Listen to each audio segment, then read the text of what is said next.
प्रभु तव मूर्ति विनोदकारी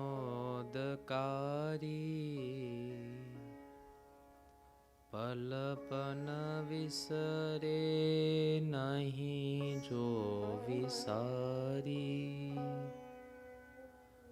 जुगल चरण सोल चिन्ह जेह नजर समीपे रहो हमारी एह नजर समीपे रहो हमारी एह। स्वामीनारायण भगवाननी जय, ठाकुरजी महाराजनी जय, घनश्याम महाराजनी जय, सद्गुरुदेवनी जय। Supreme Almighty, Sadguru Shri Muktanand Swami Sevit Shri Thakurji Maharaj,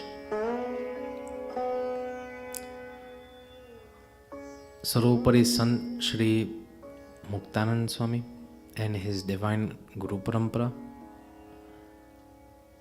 the pathmaker to our liberation, our utmost dear Pujya Guruji, Pujya Santo, and all of you Loyadham Parivar Bhaktos, Jai Swaminarayan.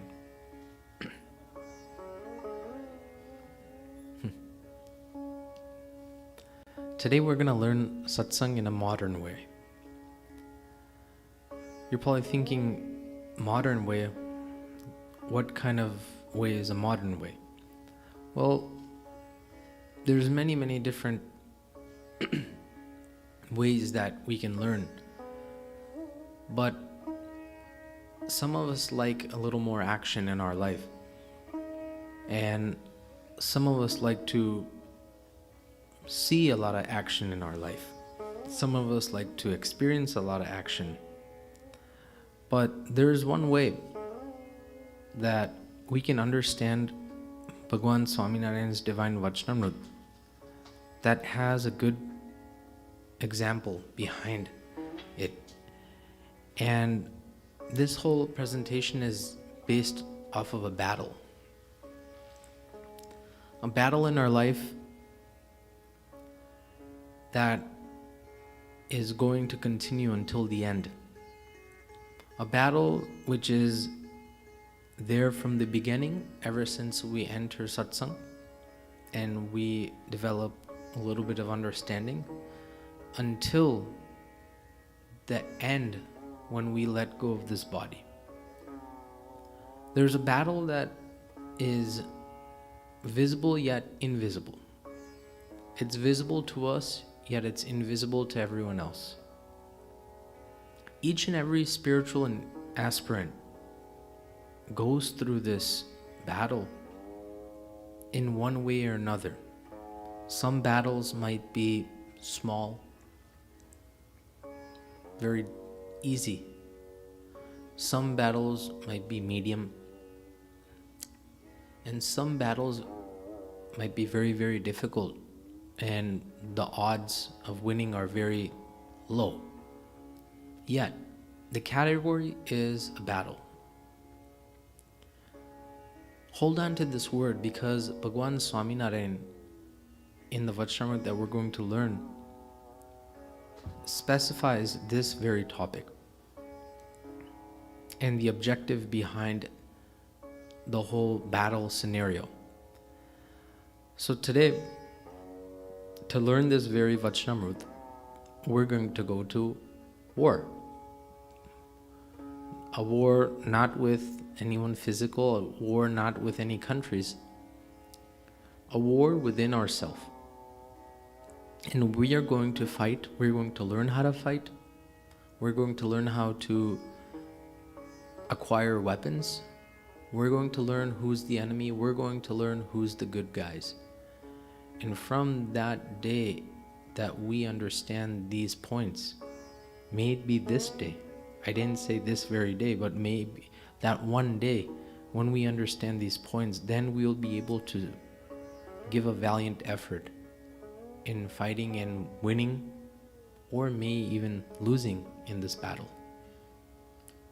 Right now, we just know the word battle, but we'd like to go more inside.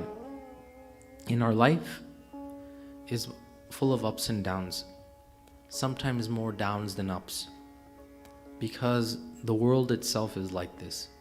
Bhagwan Swaminarayan has created this world in such a way where the santos in the scriptures say that this world is like the taste of honey, a drop of honey on the tip of a sword.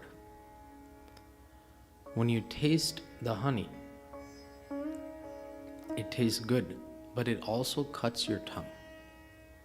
In the same way, here on this earth, we may engage in some kind of pleasure. May it be the pleasure of hearing, smelling, seeing, tasting, the 5 vishays. May it be, modern examples, may it be the pleasure of going on roller coasters. May it be a pleasure of going to the movies with friends. May it be the pleasure of buying luxuries, etc., so on and so forth.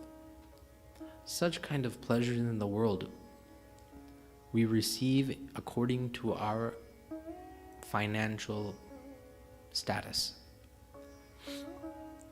And from these pleasures, we think that our life is great. Our life is based off of these pleasures.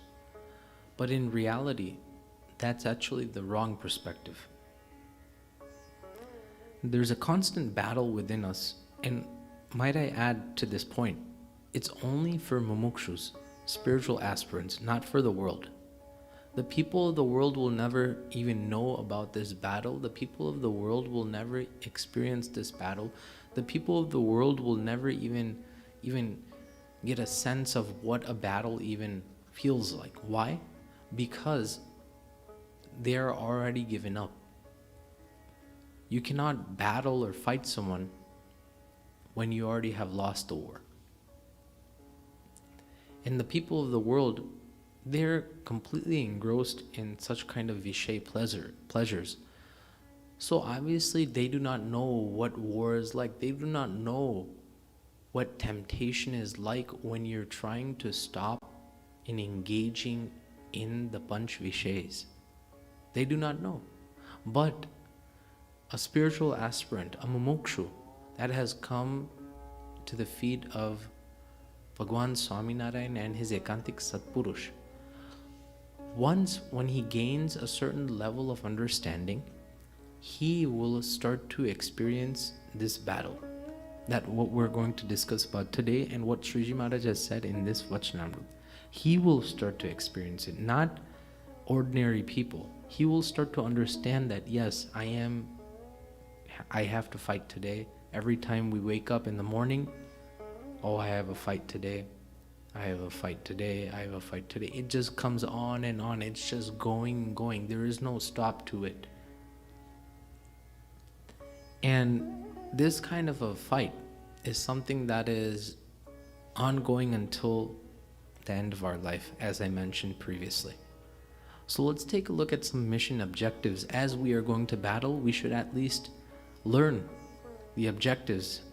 First and foremost, identify the enemy. Second, identify oneself. Third, plan an attack. Fourth, load up the weapons. Fifth is engage. If you think about it, this exactly sounds like a war plan.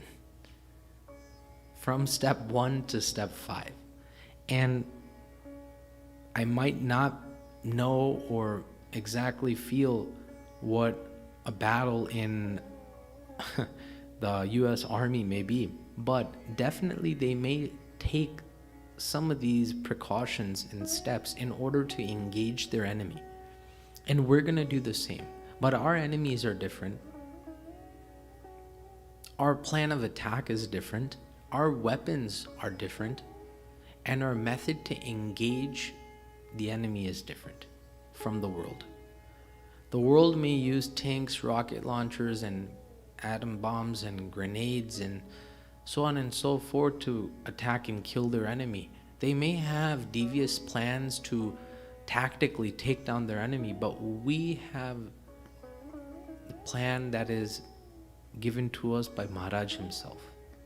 Our weapons are different that are given by Maharaj himself in the Vachanamrut. Our way to engage the enemy is different, which is given by Maharaj himself. So let's get right into it and let's start our war. First and foremost, identify the enemy. This is the Vachanamrut that I was previously talking about, Gadara, 1st chapter, 70th. Deep within one's heart, something beacons one to indulge in the Vishays, while something else dissuades one from indulging in them, saying no. What is it that says no, and what is it that says yes? Now let's take the scenario. We have to identify the enemy, we have to know who we're dealing with. And deep within one's heart, if one closes one's eyes and introspects just for 5 minutes without any kind of other thoughts, one will definitely know what Bhagwan is talking about in this Vachanamrut. Deep within one's heart, something beacons one to indulge in the Vishays, meaning there's two sides. Vishays, let's identify. Vishays, as we said before, are the sense pleasures of eating tasty food, seeing something, hearing something, smelling something, feeling something, and the whole world is developed from these Vishays. One wants to indulge in the Vishays. One, on inside oneself, one is saying, yes, I do want to eat outside food. I want to go to Pizza Hut, I want to go to Domino's, I want to go to Taco Bell, I want to go to Subway. And I want to eat it all. I want to eat the whole menu. On one side, a thought starts to occur, a trigger point. If you don't eat, then your friends will consider you to be really, really like a loser. One side. Come on, just have a bite. You have enough money, buy something on the menu so you don't look like a loser. Come on. As you can probably guess, this is a scenario between you and your friends going to an outside place to eat fast food. Your friends even say, what are you getting? You don't give quite a reply and just say, I'm not that hungry. Friends encourage you more and say, come on, this is the best place and they got this new item. You don't want to try it? Slowly but surely your mind is in this sort of scenario saying, oh, how could I? Because on the other side, you've learned through Sant Samagam, you've learned in Mandir not to eat outside food because it is a panch vratmana of a Hari Bhagat, number one, and number two. By eating such kind of food from people that do not have proper kriya or proper karma or actions, one's mind can also be disturbed in worshipping God. You've learned all this, so on the other side, a battle starts. No, you cannot eat it. Swami has said no. Why would you eat? Why would you eat this very item? Think about it. Think about the germs. Think about the sanitization process. Think about the person who's making the food. Has he washed his hands? On the other hand, come on, man, eat. Buy something at least. Buy this new item. Come on, you're with us. Why are you staying like this? What? Come on. On the other hand, you remember Swami's word by saying, make sure not to eat outside food even if your friends pressure you. On the other hand, your mind says, I'm so hungry and my mom keeps making rotli shak. I hate that stuff. I wish she could make something else, some American food. And your mind starts to play these games with you. Yes, no, yes, no, yes, no, yes, no. What to do, what not to do. Let's take this scenario and put it to the side. Let's go to another scenario. Going to the movies, planning a day out with your friends. These friends have been your friends for years, and you know that they're good people, but movies is something that you've learned that, that's not part of being a satsangi. So your friends invite you to the movies. You don't want to go, but they come to your home and pick you up, and you're kind of forced to go. Here's the situation. It's a Saturday night and you also have Mandir Sabha. What to do, what to do, what to do. You are picked up by your friends, but you know that Mandir Sabha is at the same time and you're expected to come every week because you have certain responsibilities given to you at Mandir by Karyakarta Bhakto. What do? You're at the movies, you're in line trying to get a ticket, and you think in your mind, I should be at Mandir right now. Why am I here? How did I get here? I shouldn't be here. I should go. That's the no. On the other side, the yes. Your friends are like, oh, this movie we've been waiting for 6 months. Did you see the trailers? Amazing. I can't wait. I cannot wait to see this movie. Are you ready? Are you ready? You're like on the outside, you're like, yes. But on the inside, you're like, no. I have to go to Mandir. Stop right there. Last example. Your friends want to go out and hang out, but you've seen that they're starting to pick up a different trend. They're starting to experience a little bit of alcoholic beverages. You know that this is wrong. You know that this is not part of being a satsangi. And your friends, again, knock on your door, text you, be like, let's go, we're just going out. They don't mention anything regarding this. Now, you know Swami has called you at Mandir for Samagam and Seva at the same exact time. What do? You don't want to let your friends down. They've been your friends for years. They have got your back. Many times they've supported you when you needed it. So you have that solid friendship, but you know that they're going off the wrong path. On the other hand, you know Santos are always going to do right for you.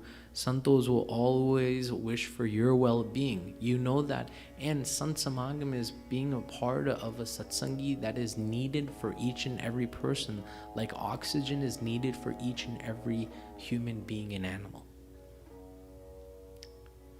Yet, again, a battle starts. Yes, no, what to do, what to say, how to say it. On the one side, you don't want to lose your friend's friendship. On the other side, you don't want to disappoint Santos. What do? These are the practical scenarios that our satsangis, we satsangis, go through. May it not be on a daily basis, but at least a monthly basis. May it be not these exact examples, but examples that can relate to such kind of examples. What to do, a yes and a no. I hope this is all clear to all of you, and I'm sure if you think very sharply, you'll probably be able to relate that yes, some kind of battles are going on in my mind. Kind of like this. Bhagwan Swaminarayan looked inside of the Jeev. He looked inside with a camera and took out these exact words and gave it to us. Because Bhagwan Swaminarayan is omniscient, he is antaryami, he knows. So he looked inside a Jeev, found the problem, and gave it to us in the Vachanamrut for us to introspect. Let's move on. Here in the next slide, it is a Jeev that says no, and it is a mind that says yes. The Jeev or the soul is Bhagwan Swaminarayan's best friend. The Jeev or the soul, or the Atma as we call it, is Bhagwan Swaminarayan and the Ekantik Satpurush's best friend. But it's been lost. That friendship has become a little bit faint, let's put it that way.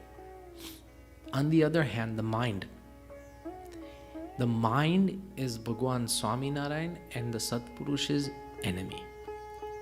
The mind wants to take us towards Maya. The mind wants us to indulge in the Vishays. The Jeev wants us to indulge in Paramatma.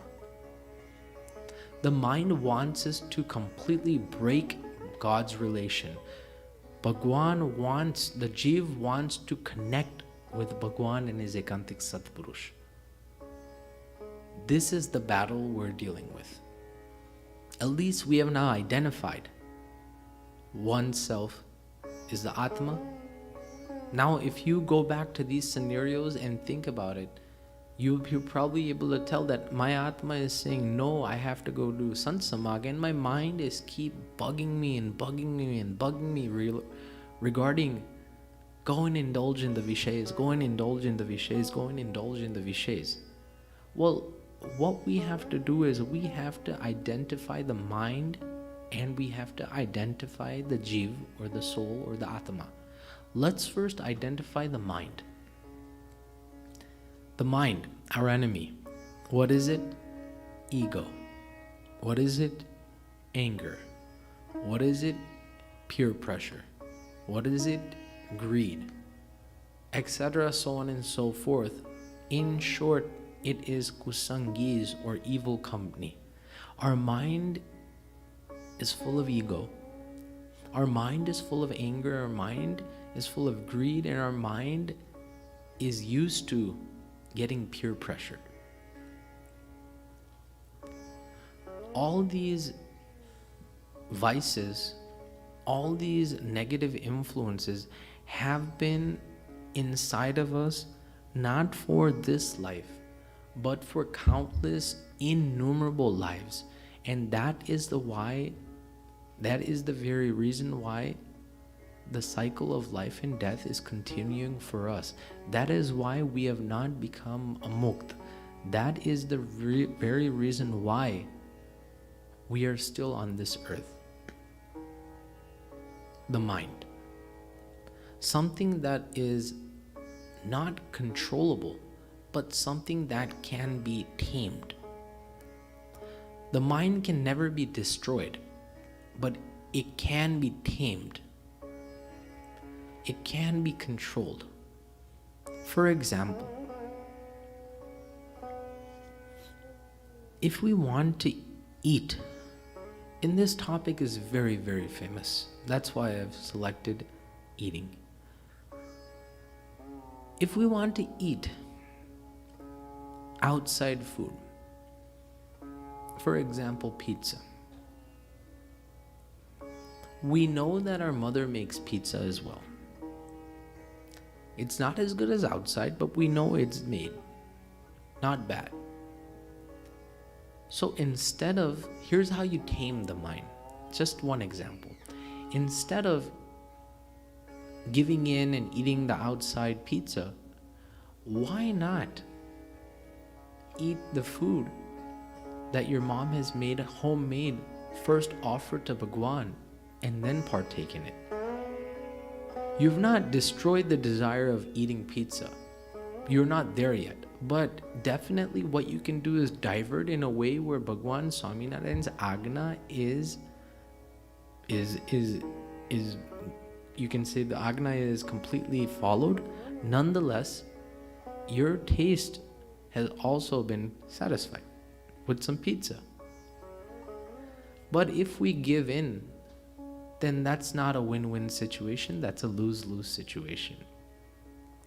But in order to please Bhagwan, we must try these different tactics, test these different kinds of scenarios, and persuade, control, and tame our mind in such a way that we'll be able to follow Bhagwan's Agna, and also we'll be able to enjoy eating whatever we're eating and satisfy our million taste buds, if I can put it.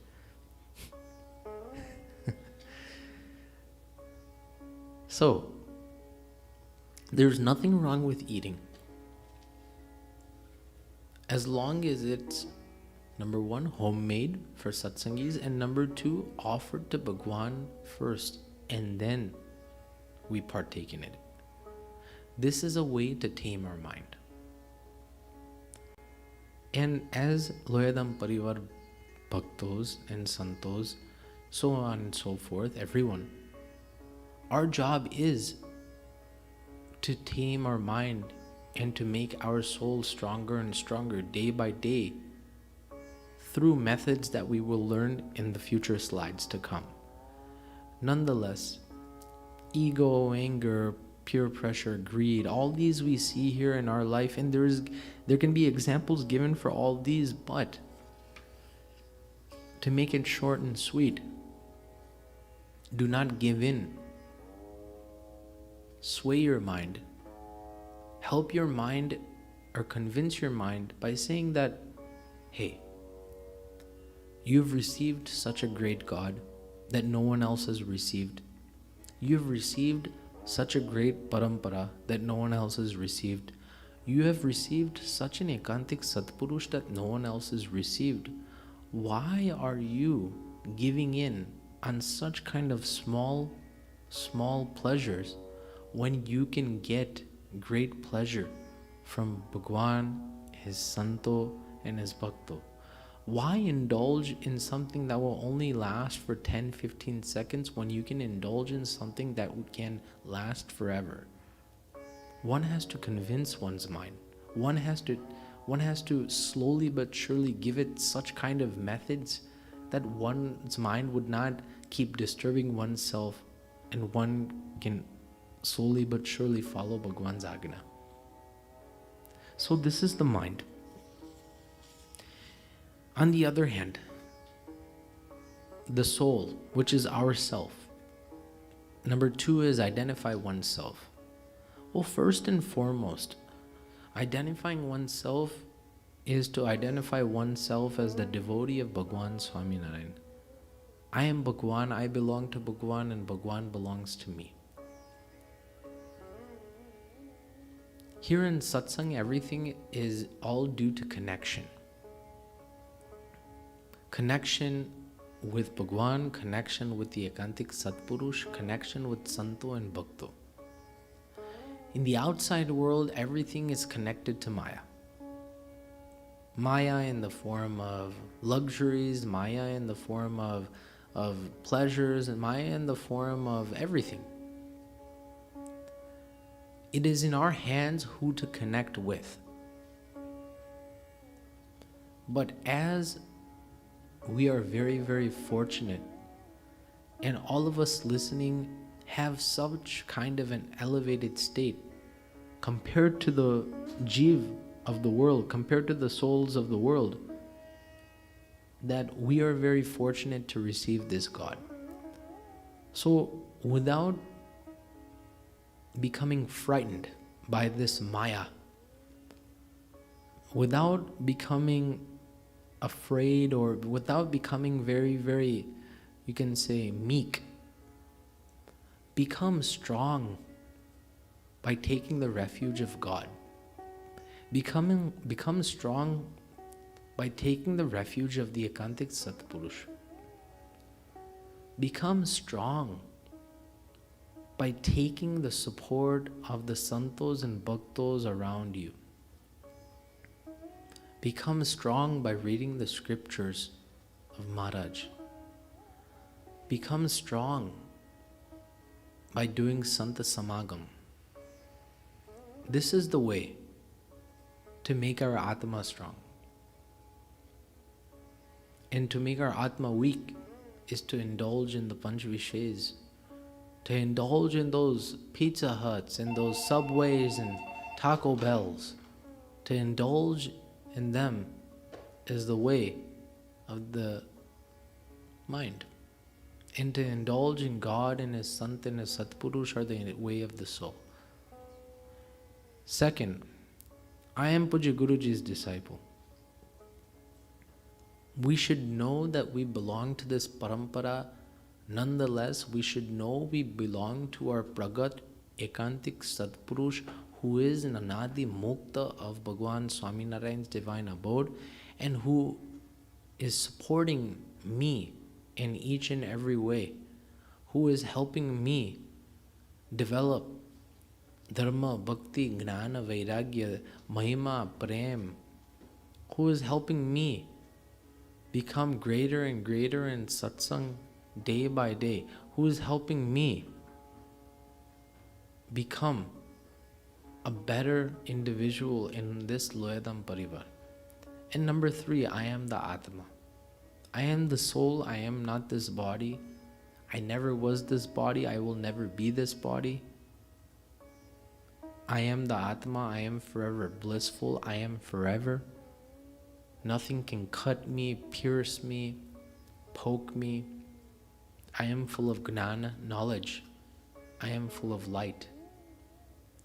These are the characteristics of our oneself that we have identified. Since we have identified the enemy, the mind, and since we have identified ourselves, it's time to plan an attack. And this is how we do it. Number 1, locating the enemy. We must introspect. Inside of us, we must see what we have. Do we have ego? Do we have greed? Do we have jealousy? Do we have such kind of swabhavs inside of us? We must look inside. We must sit in an isolated area, close our eyes, and think about this matter.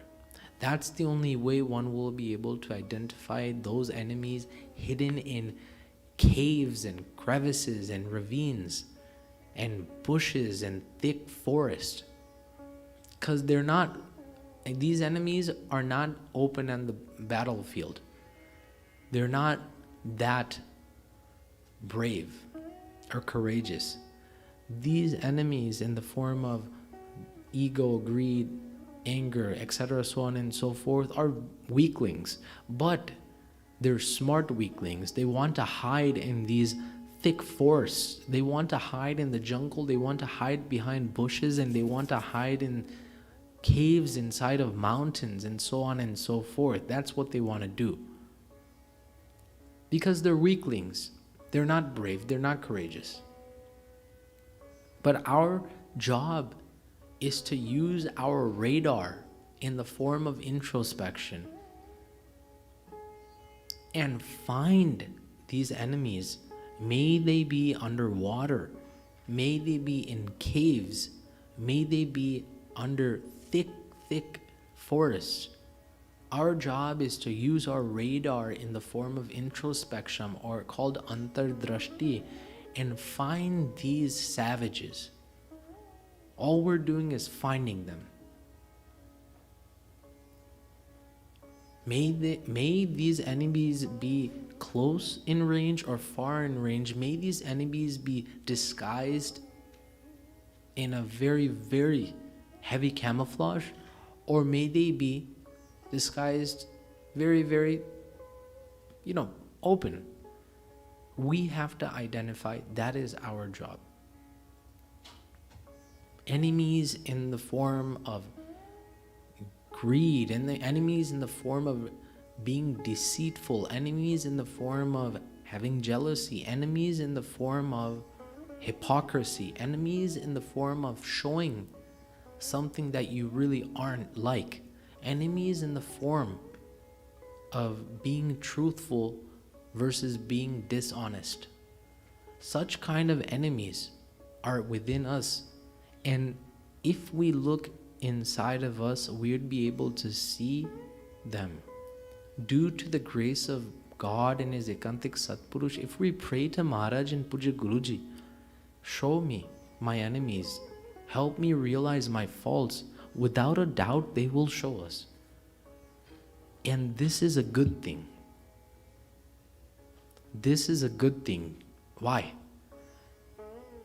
You can never attack someone without first seeing them. And without attacking them, they would never be destroyed. By the prayer of God, by praying to Maharaj and by praying to the Ekantik Satpurush, they help us realize where these enemies are hidden, and due to that, we'd be able to fight with them. This is their grace. So first and foremost is locating the enemy.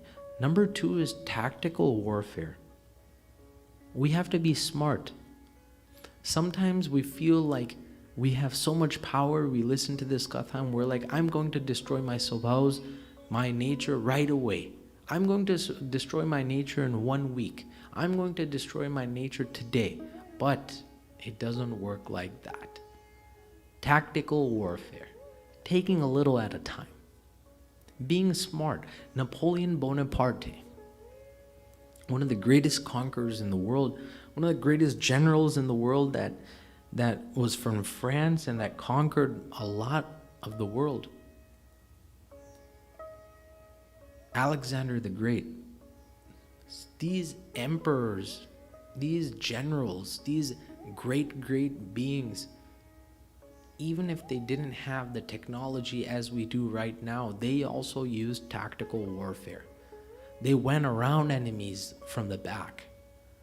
They went from side mountain ravines where the enemies could not see them. They used different kinds of tactics, so on and so forth, to conquer their enemy. In the same way, as devotees of Bhagwan Swaminarayan, we cannot just go dead straight on and expect to win, because these are very sneaky people. We have to take tactics and go around from the back. We have to take tactics and use heavy camouflage. We have to go and do a halo jump from the air, 30 or 40,000 feet in the air, where breathing is not possible, but with oxygen, you are able to do a halo jump. We have to do such kind of tactics to beat these enemies, and that is our job. So, in short, this is not a 1-day battle. This is not a 5-day battle. This is not a 5-year battle. This is not a 10-year battle. This is a lifetime battle, which was the title of this presentation in the beginning. So be tactical. And number 3, efficient planning, step by step, one at a time. You cannot take everything on all at once. For example, in 1 year, you have a target goal of conquering greed. Greed is like a mountain. But we set a target that this year I plan to decrease my greed. Then your focus should only be on greed. Yes, you have to keep an eye on all these other enemies. You know that they're there on your radar. You know that they're there hidden beyond the mountain, hidden behind the bush, underneath the jungle, whatever, so on and so forth. You should know that, but your main target is a person that is in the trees, which is greed. For greed, read Vachanamruts, do Sant Samagam, and slowly, step by step, chip away. And due to the grace of Maharaj and his Ekantik Satpurush, greed will slowly go down in your life. This is one example that I gave for one category, and you can do the same for so on and so forth. But if you try to take on all 5 or 6 of these enemies all at once, you will be defeated very badly. Very badly. So do not try that. Take it step by step, which is called efficient planning. But what good is a war without weapons? You need weapons, and you need very heavy weapons, because these enemies have been here inside of you for innumerable years. So let's load up our weapons at number 4. And take a look at these weapons. Yes, you see rocket launcher, and you see an atom bomb, and you see a tank, you see a fighter jet, and you see a nice sniper rifle. But the weapons of the world are different from the weapons of Bhagwan Swaminarayan. The weapons of the world are different from the weapons of his Ekantik Satpurush. The weapons of the world will only kill flesh, and the weapons of Bhagwan will kill life and death, the cycle of life and death. So first and foremost, Mahima. Mahima for Bhagwan is Ekantik Satpurush, Santo, Bhakto. That is our rocket launcher. A rocket launcher is very powerful, and it has capabilities of even blowing up buildings, small buildings, nonetheless, even tanks, cars. Very, very strong. That's why this is there at a rocket launcher level, Mahima. Number 2, Sant Samagam is like an atom bomb. It can wipe out anything in its vicinity. Maybe those 2 atom bombs in Hiroshima and Nagasaki that the United States dropped on Japan in World War II, which wiped out completely, in a 10-mile radius, completely every single thing. And even till this day, 5th or 6th generation people have mutations in their DNA, and due to that there's defects in the body because of that very atom bomb's radiation. In the same way, that's the world's example, but Sant Samagam is so powerful. Sant Samagam is such an element in one's life, in one's spiritual life, that with this one very element, one is able to destroy every single swabhav without a doubt. Bhakti is like a tank. The Abrams, very strong tank. It can destroy, it can run over cars, it has a lot of power to it. Seva is like a fighter jet, fast, very, very powerful, and can hit hard when it needs. And Niyam is exactly like a sniper. You take a Niyam and it targets exactly what you don't, or your mind or your spiritual lifestyle doesn't suit, and it completely shoots it down. Niyam. All these weapons, or all these tools, are used to win the battle. It's whether or not we accept them, and we want to use the sniper rifle. Do we want to use the fighter jet? We can use all 5 if we want it. It's not like you can only choose one. Do we want to use the tank? Do we want to use the rocket launcher? Or do we want to use the atom bomb? Or do we want to use all 5? It's all up to us. It's all up to our speed in defeating the Vishays. That's why number 4 is loading up the weapons. Let's go to number 5 in engaging the enemy. The enemy is very, very strong, and we're taking very heavy fire from them. Do we have a chance? We sent in the tank, and we send in the rocket launchers, and we have the snipers going, and we have the fighter jets. It's not enough. So finally we drop the A-bomb, or Sant Samagam. And due to Sant Samagam, objective has been completed. Sometimes our fights are going to get tough. You don't know that. You cannot stay confident and say that we are able to defeat everything, or we are able to completely destroy our sabhavas. It's not possible. But in the Vachanamrut, Maharaj says, associate with the sadhu and shun the company of bad company. And due to that very reason, the sense of I-ness and my-ness will be broken. Kadra, 1st chapter, 8th Vachanamrut. Maharaj wants us to associate with the Sant, or the Satpurush, and completely let go of the company of Kusang. So in order, what will happen? The I-ness and my-ness that has been attached to the soul will be destroyed. This is Maharaj's Vardhan. This is Maharaj's, you can say, promise to us. But we have to follow his steps.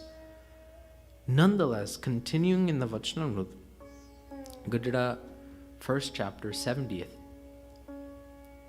Maharaj says, this person is faced with the overwhelming force of fluctuating thoughts, yet he is still putting up a gallant fight. Therefore, he deserves to be congratulated. Realizing this, God does help him. We may have a difficult fight, but if we do not give up, and if we keep fighting, Bhagwan will come on our side, and Bhagwan will help us win the war, win the battle. There's a small story that I'd like to share with you, Bhaktos. And maybe you've heard of it, but there was this boy and his father had a watermelon farm. And the boy was a bhakta, or the satsangi of Bhagwan Swaminarayan. Maharaj himself was residing in Gadpur at that time. The village that he was living in at that current time was only a couple of kilometers away from Gadpur, where Maharaj was located. So his father said to the boy, it was a very, very hot day, but his father said to the boy that, why don't you take this watermelon to Maharaj so he can enjoy it? The boy said, of course, why not, father? I shall be on my way. He started off in his journey, and just about approximately, not even halfway, but 25% through the way, his mind said, it's such a hot day, why don't you take a slice of this watermelon? It's so nice, sweet. The boy said, in his mind, the soul is saying, no, how can I? It's for Bhagwan, remember? The mind said, come on, it's such a nice treat, you deserve it. It's so hot outside, you're going to become dehydrated. The boy said, nope, I cannot do it. My father has told me to take it to Maharaj. The battle is over, the boy wins, meaning the soul wins. Again, continuing on, he walks in this very, very heat stroke weather, and 50% through his way, again his mind disrupts him and says, oh boy, think about it. No one will even know. You can cut up the pieces there, the remaining pieces, just take a wedge and eat it. It's going to be very tasty, you know. The boy said, I cannot. I have to bring it to Maharaj. It's for Maharaj. Again, he wins the battle. 75% through the way of the path to getting to Gadpur, the battle is getting more intense, and look at what the mind comes up with this time. The mind says, think about it, boy. The people that are with Bhagwan right now, the Hari Bhaktos, they are very rich people. They have brought lavish foods, sweets. They have brought lavish clothes and ornaments. They have brought many, many types of money and gems. Your watermelon is nothing compared to all the luxuries that are offered at the feet of Bhagwan even right now. Just eat the watermelon. It's nothing compared to the luxuries that Bhagwan Swaminarayan is partaking in right now. The boy said, I cannot. My father has told me to take this watermelon to Maharaj, and it is only for Maharaj, and I only want to give it to Maharaj to partake in. I cannot eat it myself. It's not for me. My name is not written on this watermelon. Maharaj's name is written on this watermelon. I cannot take it. I'm sorry. And he wins the battle, and at the end, he reaches Gadpur. Maharaj sees him from afar, and Maharaj, through his omniscience powers, knows what he is going through and knows that he has gone through 3 battles and won all 3 battles. So Maharaj calls the boy, and Maharaj says, what have you brought? He said, watermelon, Maharaj, for you from my farm. Haribhaktos from different areas are coming at that current time and putting lavish foods and nice ornaments and nice gems and all these lavish treats. Bhagwan does not even call or recall any of them. He does not even look at any of them. He looks at this small watermelon of the boy, accepts it, tells Mulji Brahmachari to put it, cut pieces. And Maharaj himself partakes in the prasad and says that this is the best item out of all these items. The boy becomes so pleased, but the crowd does not know why Maharaj has become pleased. The crowd thinks that Maharaj, we have brought panda and ladu, we have brought nice silk clothing, we have brought golden ornaments and silver ornaments, and you are praising this watermelon? And then Maharaj explains the siddhant behind this and says that this boy has went through a battle. All this way from his village till this time right now, he has went through a battle, and his mind has challenged him 3 times and he has won the battle. That's why this watermelon tastes very sweet to me, and I'm very happy. And then Maharaj gives him a couple of kilos of sakar, and the boy becomes so ecstatic and happy, and the Maharaj takes him to his Akshardham at the end. This story proves that battles are not impossible to win as long as you have the proper weapons to take on the fight. Vachnamrut, Shikshapatri, Santa Samagam, Bhakti, Mahima, Prem, Niyam, all these are our weapons to take on this fight till the end. Why not pick up the weapons and use them? Why keep the weapons on the side and keep staring at them, and you know that you have them, yet you don't want to use them? Why become defeated by the mind? Why? That is a question that I ask all of you today. Therefore, introspect and think. And at the end of this Vachnamrut, Maharaj says, for this reason then, one should remain carefree and not worry in the least. One should continue to worship God in the same fashion, keep the Sant predominant, and stay away from kusangis. Shriji Maharaj thus replied in a joyful manner, ending the Vachnamrut Gadada, 1st chapter, 70th. The very words that stick out the most for me in this Vachnamrut, right here in this paragraph, is keep the Sant predominant. Very, very important. I'm not selecting these words because I am a Sant myself. This very word of Sant here is used for the Ekantik Satpurush. And keeping the Sant predominant is the very siddhant or the very principle of doing satsang. Everything else is secondary. Understand, devotees. Do not take this in a different way or a wrong way. We need the Sant in order to reach God. The Sant or the Satpurush is a ladder. He lets us step on him. He lets us grab onto him. He lets us put all of his weight onto him in order for us to reach our destination. Never let the Sant become secondary and everything or anything else predominant. May it be dharma, may it be bhakti, may it be jnana, may it be vairagya, may it be dhyana, may it be mahima, may it be anything or everything. Those are all tools in order to reach Bhagwan, but only these tools can become valid in the eyes of Bhagwan Swaminarayan when the Satpurush teaches us how to use these tools.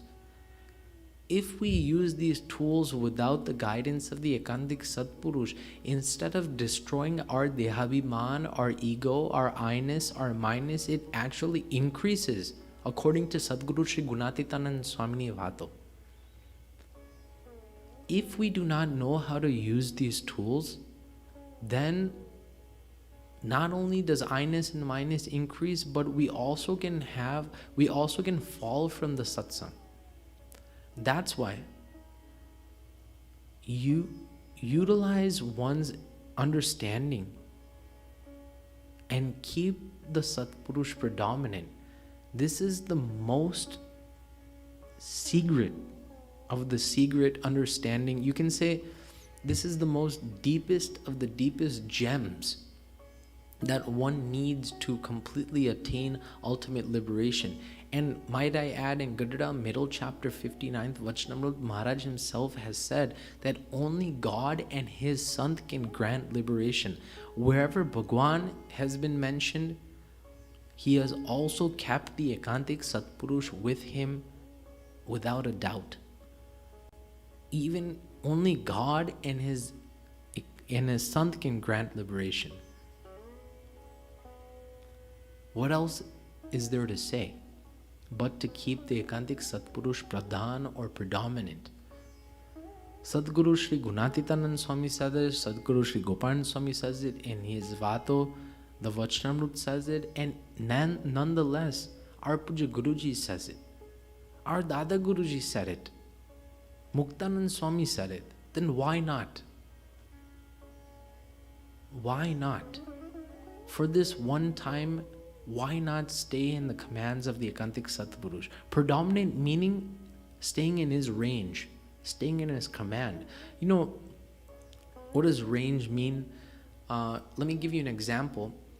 Suppose we have Verizon as our cellular provider, and there are certain areas, mostly Verizon covers a lot of the United States, but there's a lot of areas where there's mountain regions and there's other places where the frequency range is very low. Our job, if you want the cellular service from Verizon, is to stay in the Verizon range or the towers, wherever we can find the best tower to get the best signal. In the same way, in order to get results in satsang, our job is to stay in the range of the Ekantik Satpurush throughout our life through man, karma and vachan. Only then will we be able to get a strong, or will we be able to develop a strong signal with Bhagwan himself. Without that, it's not possible. So, this whole Vachanamrut, wrapping it up, is like a battle. And our Bhagwan Swaminarayan has mentioned a similar kind of scenario in Gadara middle chapter 22 of such a battle that Bhagwan has given the drashtant in Mahabharat and the characters in Mahabharat, and through that he has explained such a war scenario. But today we took this Vachanamrut, Gadara 1st chapter 70th, for beginners level, in order to understand our mind, in order to defeat the vishays, in order to overcome the yes of indulging versus the no of not indulging. All these tactics were given by Bhagwan Swaminarayan himself through his daya. Let us pray to Maharaj, let us pray to our divine Guru Parampara, let us pray to Muktanand Swami, and let us pray to our Puja Guruji to give us the strength to battle within ourselves, to give us the strength of never making these sadhans predominant and the Satpurush inferior. Give us the strength to defeat these vishays through this Vachanamrut, through the power of refuge, through the power of understanding. That's our prayer for today. And finally, mission is accomplished as satsangis. Our job is to win over the mind and to join ourselves with Bhagwan and his Ekantik Satpurush as Loyadham Parivar Bhaktos. If we do this, then Maharaj, our Sadguru Santos, and our Puja Guruji will become happier by the day as the days go on, and at the end they would come to take us to his divine abode Akshardham. So let us pray to Maharaj and let us begin the battle. Saying this, my humble Jai Swaminarayan.